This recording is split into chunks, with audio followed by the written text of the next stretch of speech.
शिशु विद्या मंदिर गौंदिया पाटणार तृतीय श्रेणी छात्र अटे मु नेताजी सुभाष चंद्र बोस मोर केतोटी गुरुत्वपूर्ण कथा मन रखंतु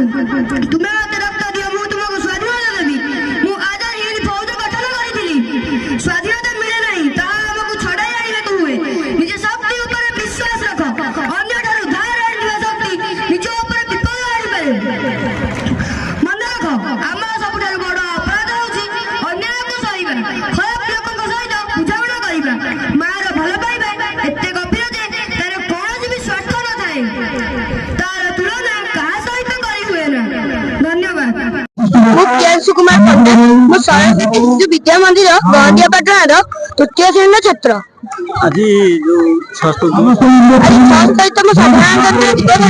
मु सुभाष चंद्र बोस बेस होई कौन थिला आपण मान्य कौन जहाँ भी होइछि भल होइछि आर थोड़ा आहुरी भी प्रैक्टिस कर